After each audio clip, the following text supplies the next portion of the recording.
Vamos falar então do movimento retilíneo uniforme ou, abreviando apenas movimento uniforme. O que define o movimento ele ser retilíneo e uniforme? Bom, primeiro, retilíneo é porque ele vai acontecer numa linha reta. E o fato dele ser uniforme significa que ele vai ter duas coisas. Primeiro, repara aqui nessa tabelinha. Nessa tabelinha, você repara que no instante zero, no instante inicial, a bola está na posição 2 metros.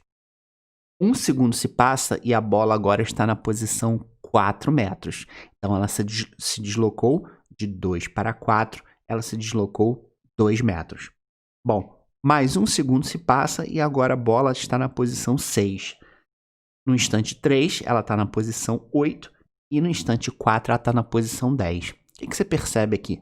Você percebe que a cada segundo que se passa, a bola se desloca o mesmo valor, ou seja, 2 metros. 2, 4, 6, 8, 10.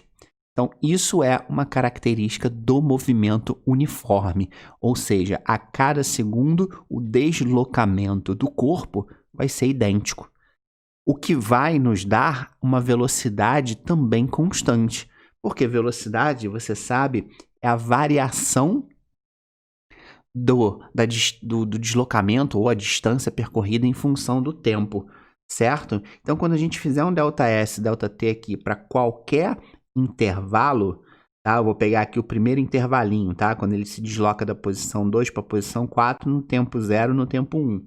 Então, quando a gente fizer isso, ó, posição final 4 menos a posição inicial 2, tempo final 1 menos o tempo inicial 0, a gente vai obter 2 divididos por 1, que dá 2 metros por segundo. Então, claro, isso significa exatamente isso.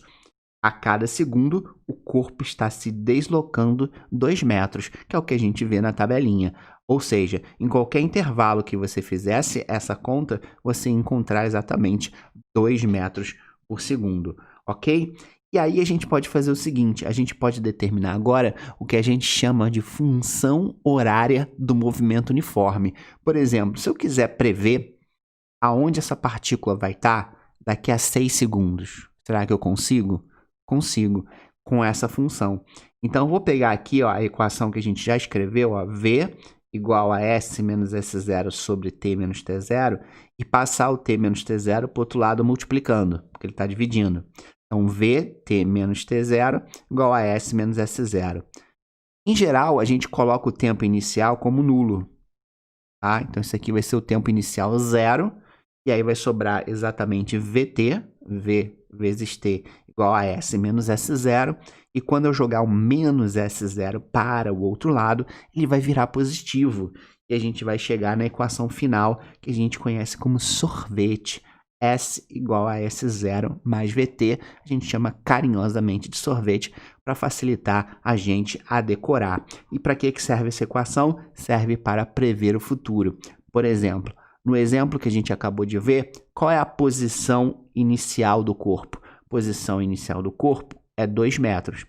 E a velocidade que ele tem também é 2. Então, a gente pode montar a função que vai prever o futuro.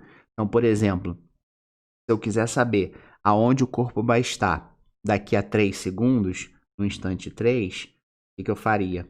Substituiria esse valor no lugar do t, S igual a 2 mais 2 vezes 3 segundos, e ao executar essa conta, a gente fica com 2 mais 6, S igual a 8 metros. Ou seja, no instante 3, ele vai estar na posição 8. E a verdade, olha, no tempo 3, no instante 3, ele vai estar na posição 8. Então, daqui a 10 segundos, por exemplo, eu posso descobrir a posição desse móvel. Então, para isso que serve essa equação, que é chamada função horária da posição no movimento uniforme. Agora, o primeiro gráfico que a gente tem dentro do movimento uniforme é o gráfico da posição e do tempo. Vamos ver um exemplo? Aqui, ó, a gente desenhou aqui um gráfico onde vai mostrar a posição do móvel em metros em função do instante de tempo em segundos. E montamos aqui uma tabelinha. Nessa tabelinha, ela está dizendo para a gente o seguinte, olha, no tempo 2, a posição do corpo é 4, no tempo 4, a posição é 8, e no tempo 6 a posição é 12. Então isso aqui é um movimento uniforme porque de 2 em 2 segundos você vê que a posição do móvel está crescendo 4 metros, ou seja, é constante, né? Então vamos representar isso no gráfico. Então primeiro eu vou trabalhar com o tempo 2, a gente coloca aqui no tempo 2. Ó, tempo 2, a posição é 4, então a gente marca o primeiro ponto. Agora a gente vai para o tempo 4, instante 4, posição número 8. A gente marca o segundo ponto e, fechando, a gente tem o tempo 6 na posição 12. E quando você juntar esses pontos, você vê que essa linha é uma linha reta inclinada para cima. Ou seja, essa linha reta inclinada para cima significa que a velocidade que o corpo vai ter, ela é uma velocidade positiva. Bom, tem dois jeitinhos da gente calcular essa velocidade. O primeiro jeitinho era a gente usar a fórmula V igual a ΔS ΔT. A gente pode pegar o deslocamento do corpo em função do tempo e fazer a conta. Então ficaria, por exemplo, posição final 12 menos posição inicial 4, divididos pelo tempo final, que é 6, menos o tempo inicial, que é 2. 12 menos 4 dá 8, 6 menos 2 dá 4, 8 divididos por 4 vai dar 2 metros por segundo, ou seja, a cada segundo o corpo está se deslocando 2 metros. Tudo bem?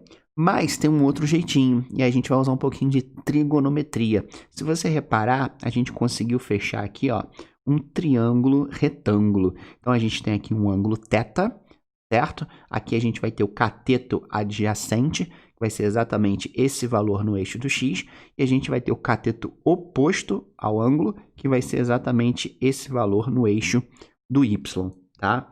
Então, vamos fazer o seguinte, ó, a tangente de θ, lembrando da trigonometria, é igual ao cateto oposto sobre o adjacente. Mas aí, olha que curioso, quando você olhar para cá, você vai ver que o cateto oposto, que é exatamente esse pedacinho aqui, ó, é 12 menos 4. E 12 menos 4 é exatamente o ΔS. Olha que legal. E se você observar aqui o adjacente, olha, o adjacente é esse pedaço, é 6 e 2. 6 menos 2 é exatamente o intervalo de tempo. Olha que legal. Então, a gente pode escrever que o oposto é o ΔS e o adjacente é ΔT. Ué, mas o que é ΔS sobre ΔT? ΔS sobre ΔT é a própria velocidade. Então, eu posso também calcular a velocidade se eu souber quanto vale esse ângulo da inclinação da reta. Ou seja, a velocidade vai ser a própria tangente desse ângulo, apesar disso aqui ser bem mais raro de aparecer nos exercícios, ok? E, então, a gente não pode esquecer, na hora de interpretar gráficos, que é super importante, você vê aqui, por exemplo, quando a reta está inclinada para cima, como a gente acabou de ver, a velocidade ela vai ser positiva, mas nada impede que a reta esteja inclinada para baixo. Então, se a reta estiver inclinada para baixo, vai ser o contrário, a velocidade vai ser negativa, né? Você lembra que na física eu posso ter velocidades positivas e também posso ter velocidades negativas. Vamos falar agora do gráfico de velocidade e tempo no movimento uniforme. Então, montamos aqui um gráfico de velocidade em metros por segundo e o tempo no eixo do x em segundos. E aqui a gente tem uma tabelinha. Você repara que nessa tabelinha, o tempo 2, tempo 4, tempo 6, você repara que em nenhum momento, em nenhum instante, a velocidade se alterou. Ela permaneceu constante em 8 metros por segundo. E é isso que caracteriza o movimento uniforme, não é? O movimento uniforme é quando a velocidade permanece constante. E se a gente montar um gráfico, disso, primeiro eu estou pegando aqui, ó, o tempo 2, velocidade 8, depois o tempo 4, a velocidade continua 8 também, ó, tempo 4, velocidade não se altera, e no tempo 6, ora, a velocidade também não se altera. E aí o que você percebe? Você percebe que quando você juntar esses pontos, significa que você vai ter uma reta deitada. Então, essa reta deitada significa que a velocidade permaneceu constante, no caso aqui de 8 metros por segundo, e, obviamente, é uma velocidade positiva, porque essa reta está acima do zero do eixo do x. Tudo bem?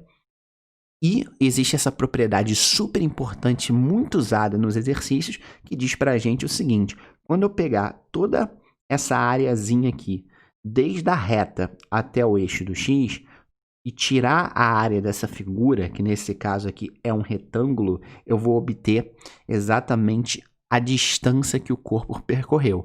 Então, essa propriedade é super usada nos exercícios, a gente não pode esquecer. E, claro, aqui, como a gente sabe, a velocidade ela pode ser positiva ou negativa. Então, se a reta deitada estiver acima do zero, a velocidade é positiva. Mas nada impede que a velocidade também seja negativa. E aqui nesse gráfico, nesse segundo gráfico, é um exemplo, você repara que a reta deitada ela está abaixo do eixo do x, então representando aqui uma velocidade negativa. E agora, o gráfico de aceleração e tempo no movimento uniforme. Agora é muito fácil, né? Você lembra que o conceito de aceleração é mudança de velocidade em função do tempo. Ora, no movimento uniforme, a velocidade ela é constante. Não existe mudança de velocidade. Se não existe mudança de velocidade, naturalmente a aceleração também não existe. A aceleração no movimento uniforme vai ser sempre zero. Então, a gente teria uma reta exatamente posicionada aqui no zero. Tudo bem?